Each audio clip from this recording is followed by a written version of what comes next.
and we've left behind our time with Jesus from the book of Luke. And with the difficulties that 2020 brought, I wanted to change the direction and present some ideas for these first several weeks. Today is an introduction to a Beatitudes study, 8 weeks beginning next week. I entitled the lessons, God's People in an Upside-Down World. And we're going to see how God expects us to act in this strange world in which we live. And on Wednesday, in a week and a half, Lord willing, we'll begin a study of the good life from the book of Ecclesiastes. So we're introducing both of those studies today as we begin this new year together. Psychology Today did a survey of 52,000 Americans some time ago.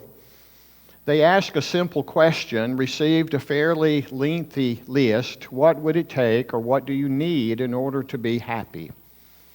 In order of preference, this is their answer.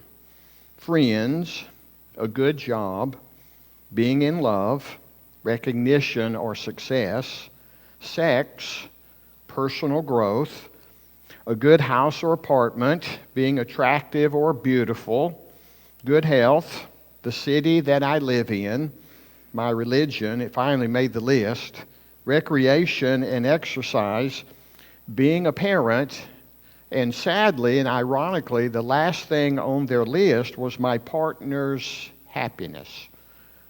What would it take to make us happy? Beatitudes will tell us that it has something to do less with circumstances around it. And in fact, when we study the book of Philippians, we are very quick to try very hard not to even use the word happiness, because we know that happiness depends on right circumstances. And you'll hear that principle several times today. Joy is that fruit of the Spirit that comes into our minds, into our lives, and it has nothing to do with circumstances. Warren Wiersbe talks about circumstances, and he says when life gives you a lemon, make lemonade. And that's what we apply in circumstances like a study of joy from the book of Philippians. But I'm forced to use the word happy because that concept is part of the Beatitudes. And that principle is beneath the life that Solomon was looking for late in his life when he tried a lot of things. Part of our lesson today is introductory, as he was looking around him and trying to find that which would be satisfying rather than chasing after the wind. The word happiness comes from a root word that means happening. And so it makes sense that the happenings of our life will determine our happiness. And yet when we come to realize it, and we're forced to admit it today, I hope we will be forced to admit it, that many times we live a life where we're waiting for the when, and then we can be happy. The when and then. Like when I get out of school, then I'll be happy. When I get a job, then I'll be happy. When I get rich, then I'll be happy. Are you getting the idea? When I get married, then I'll be happy. When I have children, then I'll be happy. When all the children have left home, especially then I'll be happy. When and then. When and then. When and then. And the reality is, if we adopt that posture in life, we are always waiting for that happiness that we would desire for our life. We're always waiting for it. We're going to find out in Ecclesiastes, if you want to turn to chapter 2, that Solomon went through something similar with his life. We believe it was late in his life. When I do a better introduction, a fuller introduction Wednesday week, we're going to see that he probably was going through some of what we go through as we go through the latter stages of adulthood. We look back and we have some regrets. We do some introspection, trying to figure out what we've accomplished. It's considered a midlife crisis by some that he was going through, though that's only our subjection based upon the content of that book.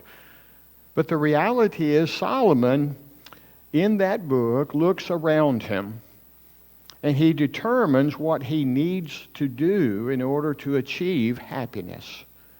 He begins in Ecclesiastes 2 verse 1, I thought in my heart, come now, I will test you with pleasure to find out what is good.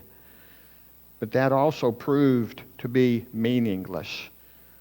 The word meaningless, vanity, chasing after the wind is repeated many, many times. We're going to suggest if our happiness is depending upon right circumstances, we're going to see that principle alive in our life often. Vanity, chasing after the wind, meaningless. Because we look back and we realize we did not receive that which we hoped to receive when going through these circumstances. I guess we should realize that Jesus and Solomon are hoping through me in this introduction to help us to know that we need to listen and learn from others and their experience. It's not unlike what we went through as adults with our children as they went through living in our home, and for those who still have children at home. Give them a good picture of what life is. Let them experience it to the fullest, but put yourself in the position from time to time to suggest to them, why don't you learn from my experiences? Listen to this story. Listen to this circumstance that occurred early in our life. And when I was your age, these things would occur. Give those stories often, hoping that hearing them, they will make the decision, I'm not going to make the same mistakes. I don't want to go through those things. We don't want them to. That's why we tell those stories. We want them to realize that this is a chance to learn from our mistakes, and maybe when those circumstances are there in front of you, you'll remember it, you'll want to avoid it, and your decisions will be very different. I think Jesus, and I know Solomon in his book, are wanting us to learn from their circumstances and to avoid some of the mistakes that can be made. Listen to the first thing, we've implied it already in chapter 2. Listen to the first dead end that Solomon found in his life from Ecclesiastes 2 verse 7. He tried to accumulate things. I bought male and female slaves. I had slaves who were born in my house. I also had great possessions of herds and flocks, more than any who had ever been before me in Jerusalem. I gathered for myself silver and gold and the treasures of kings and provinces. I got singers, both men and women, many concubines, the delight of the sons of man. He accumulated things. Ever been there? I remember our first year of marriage. We were in school, finishing our senior year at Middle Tennessee. We saw in the newspaper the opportunity to mail in a little postcard, and it says, if you will commit to buying 7 8-track tapes, they're not even available now. I'm dating myself, aren't I? But if you'll buy 7 8-track tapes over a 2-year period, we will send you an 8-track player. And when we received that and set it up in our house, we thought we had achieved something. The first thing we bought together, we listened to it often. We still enjoy music. But we assumed and we thought that having that would make life different, maybe even easier.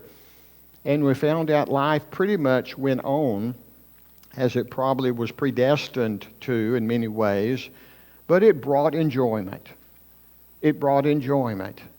And sometimes we accumulate things and they become a burden, especially when it's time to move or make changes in our life and we need more space. We find out accumulating things isn't the answer. The second thing he tried was experiencing pleasure. I said in my heart, "Come now, I will test you with pleasure. Enjoy yourself, but behold, this also was vanity." I said of laughter, "It is mad," and of pleasure, "What use is it?" I searched with my heart how to cheer my body with wine, my heart still guiding me with wisdom, and how to lay hold of folly till I might see what was good for the children of man to do under heaven during the few days of their life. And whatever my eyes desired, verse 10, I did not keep from them. I kept my heart from no pleasure, for my heart found pleasure in all my toil, and this was my reward for all my toil. I'm just going to seek to have a good time. I'm going to pursue pleasure, that which brings pleasure into my life.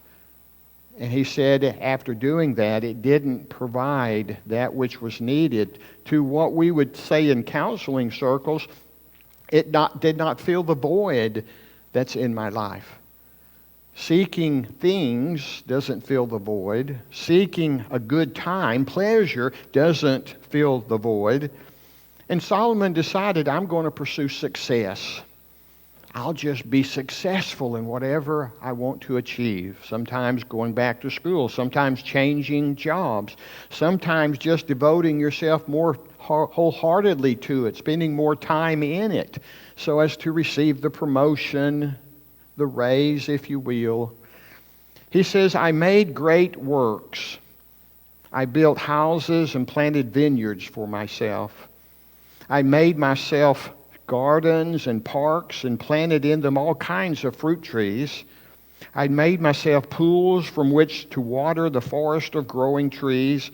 So I became great and surpassed all who were before me in Jerusalem. Also my wisdom remained with me. Then I considered all that my hands had done, and the labor I had expended in doing it. And behold, all was vanity, a striving after wind, and there was nothing to be gained under the sun. We're going to look at those in detail, put them in a context to other things around me. Remember, introducing the principle that happenings bring happiness. And devoting ourselves to certain things can fill a void in our lives. Solomon says, no. Even success in building great aqueduct system, great roads that went throughout the kingdom. Solomon experienced all of those things to the very highest of excess, and he came to the realization they do not bring happiness. It's vanity, it's meaningless, it's chasing after the wind. Again, terms that he uses often. Solomon is trying to say to us, learn from my circumstances. Seek to understand where happiness is from. And we'll find out in a moment. It's pretty simple and ought to be clear, and yet we make the same mistakes so often. Accumulating things, experiencing pleasure, seeking to be successful. Solomon is striving to tell us the answer. I think sometimes we find ourselves, we see it on television a lot, if I would just come upon a great deal of money, then I would be happy. Money, that's the answer. And for those that seek to win it through a lottery, we have a better chance of being elected to presidency or being struck by lightning 100 times in one day than winning a lottery, by the way. But if we see ourselves, if I would only win a lottery, I think of all the things I could do with the money, all the good things for the cause of Christ I could do for the money. Send some money to Wayne and send some money to children's homes, as we heard last week when Gary was with us. Send them to colleges and set up a greater foundation for them. Think of all the good things that we could do if we had that money devoted to the Lord is our first requirement. But it's also suggested that in doing all of that, we will have achieved great happiness.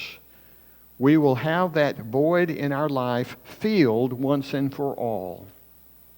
Sadly, we have some first-hand stories given to us through past newspaper articles that suggest to us that those determinations don't come true.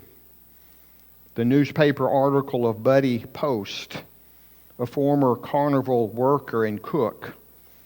He hit the jackpot in a Pennsylvania lottery a few years ago and won $16.2 million. And we would think that Buddy Post had a great life from that day forward. He had all that he could ever need. He could never have really spent it. Didn't he have a wonderful life? Well, history tells us that he was convicted of assault. His sixth wife left him. His brother had been convicted of trying to kill him for the money. His landlord sued him for a third of his winnings. The gas company had to cut off the gas on his house and in his decrepit old mansion that he bought, and finally couldn't keep it up. From the Dallas Morning News, we have the story of Jim and Lynette Nichols. She bought 23 $1 tickets, thrilled with one of them. She won $48 million. After a wonderful marriage, that money changed their life, and they ended up divorcing after 12 years of marriage. The divorce proceedings took over 2 years, and you guessed it, fighting over every penny and every dollar, both of them wanting their fair amount. Finally, Lynette Nichols is recorded as saying, "We had 1 month of good times and 3 years of misery. That money proved to be a curse. It didn't help at all." And why are we surprised? Well, isn't it true that most of us are thinking, well, that wouldn't happen to me. I would handle it better. And I'm sure probably we would.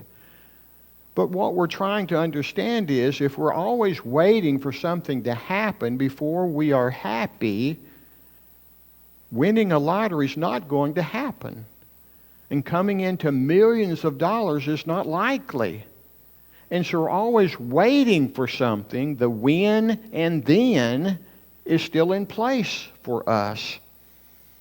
And what all of these things tell us, again, experiencing pleasure, young people sometimes sex and drugs, adults gambling, whatever it takes to have a thrill, anything to give a rush, anything to have that buzz occur in my life. That's what I need. That's what I'm wanting in my life.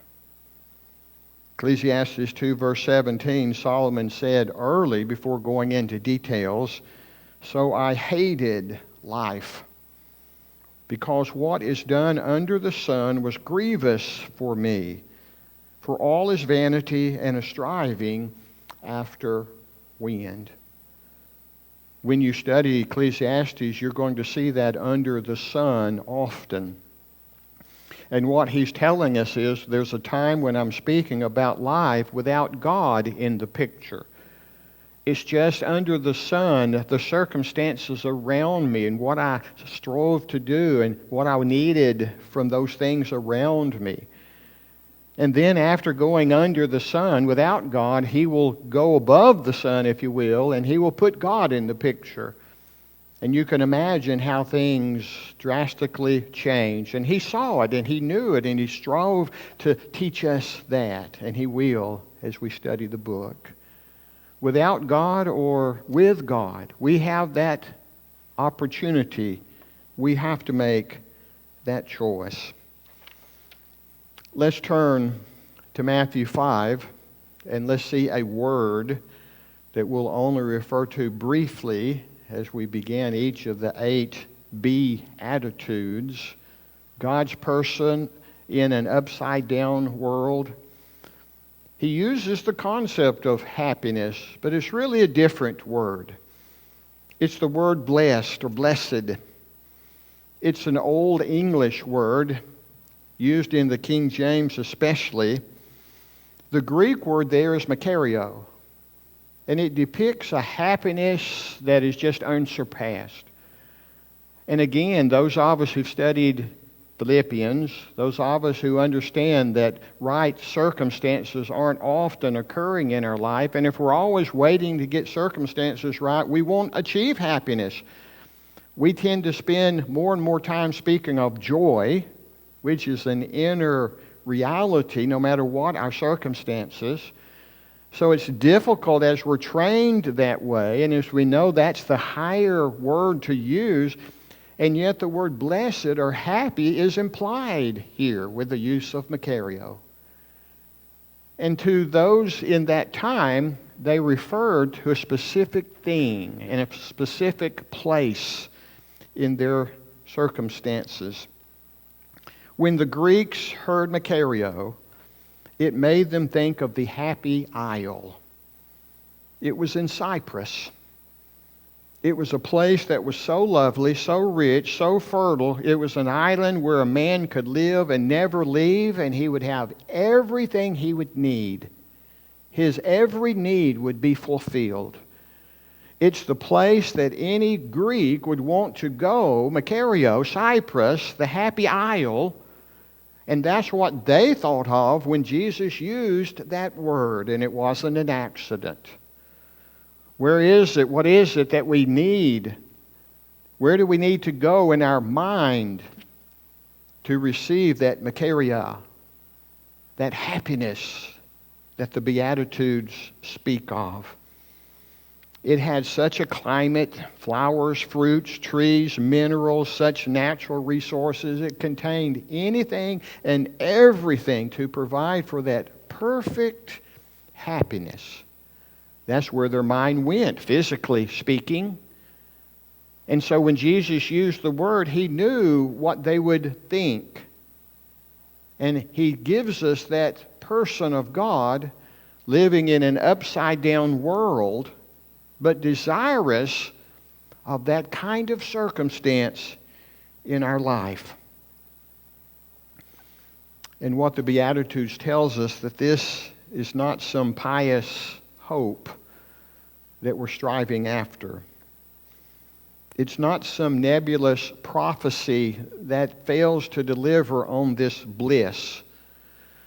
We can be congratulated, if you will, to receive that blessedness, because it belongs to the Christian, not postponing it, something we can possess now, here, day by day. It's based upon a present reality, not waiting for death, heaven. Jesus, Solomon's experience will tell us there's something we can have right now. Right now. And it has less to do with circumstances and less to do with managing things in and around our life, things, happiness, success. It has to do with an attitude. And that's why they're Be-Attitudes. I'm going to be this person with this attitude, and here's what I'll receive now. It's part of my day and week and month. And it came to my reality after Thanksgiving that this is the kind of study God can provide for us through His Word to get over 2020 and to give us day by day the things we need to have that relationship with God. Are you going to wait till all your problems are solved before you're going to be happy? Won't occur. You're going to wait till everything is perfect in your life. All the things are just in a row. All the ducks are in a row, we would say. And then I can say, ooh, I've arrived. Now I'm happy, Lord. Now I'm happy. Are we going to wait for that? Jesus says that our happiness doesn't depend on right circumstances. It depends on having the right attitudes in this world. I've shared with you before, it changed our life. Every time we've shared it, we've had people tell us that has changed my life. But we were told when you're training to go to China that you're going to have so many things that are going to be difficult. They're going to be so frustrating. We would receive our report from the English department, and it had a list of the days we would teach and the rooms where we would teach and the topics we would teach in Mandarin. All of them learning English, all the professors able to speak pretty fluent English. And they gave us our marching orders for the 4 semesters in Mandarin. So we had to touch base with our Y-bond very quickly. Kevin, when does this happen? What is this? And we had to write it in English. And that's just the beginning. We were told, don't look at frustrations as frustrating. Look at them as fascinating. Oh, that's so fascinating. And by changing one word, it changed our attitude. Teachers do that with your students. Parents do that with your young children. It is so fascinating instead of frustrating. A change of attitude is everything. And that's what this study will tell us in very specific circumstances of life. Poor in spirit, and others mourning, turning sadness to happiness. God's person in an upside-down world will become more and more. Happiness is a choice. It really is. You can wake up and within 1 minute you can look in the mirror and know what kind of day you're going to have. Are you waiting for everything to be laid out perfectly? Everyone to follow your commands? Everyone to know exactly what they were pre-ordered to do and their schedules are set and they're going to follow through perfectly? Then I'll be a successful, boss, supervisor, manager? It's not going to happen. So that first minute of the day, go look in the mirror and say, today is going to be so fascinating and I'm going to make the most of it. And I'm going to finish filled with the praise and glory and thanks to God for having been alive in the midst of this fascinating day. It's amazing how it works. We're going to have other words that we would use. Mark Twain made a statement a number of years ago, over 100 years. He says, do you know what happens to most people over life? About the same things. And he later commented that most people are about as happy as they choose to be. Scripture is going to tell us the same thing. Probably Mark Twain heard it, saw it from some godly person in his life. The world can win its joys. The world can equally lose its joys. A change in fortune, a collapse in health, the failure of a plan, the disappointment of an ambition, change in weather can take away the fickle joy that the world promises us. Do you want to put your life on the balance of being the right attitude person based upon any of those things that we just alluded to? Knowing that they can change so quickly. Nothing is consistent. And yet life is that way for all of us. You're not experiencing something someone else is experiencing. When it's all said and done, it's very similar. It's called life. And it's difficult. And looking at it differently with a fascinating attitude doesn't mean it isn't difficult.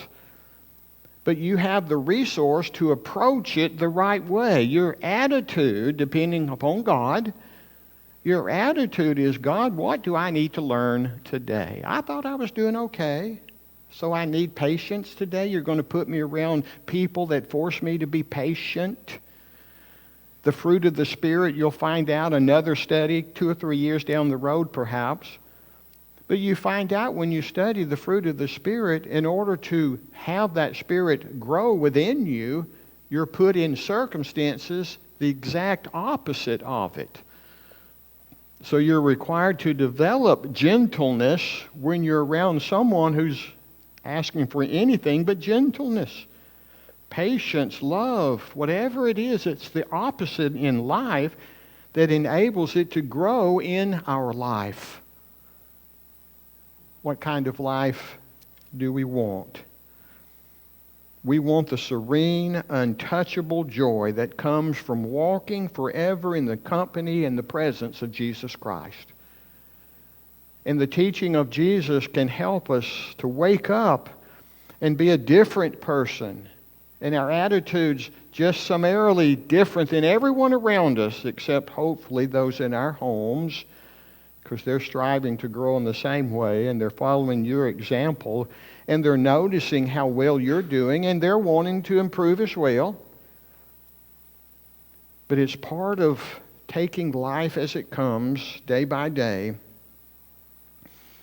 And then one writer says there are those triumphant shouts of bliss for a permanent joy that nothing in the world can ever take away. Is that a pretty good gift to strive after in 2021? It's a mess out there.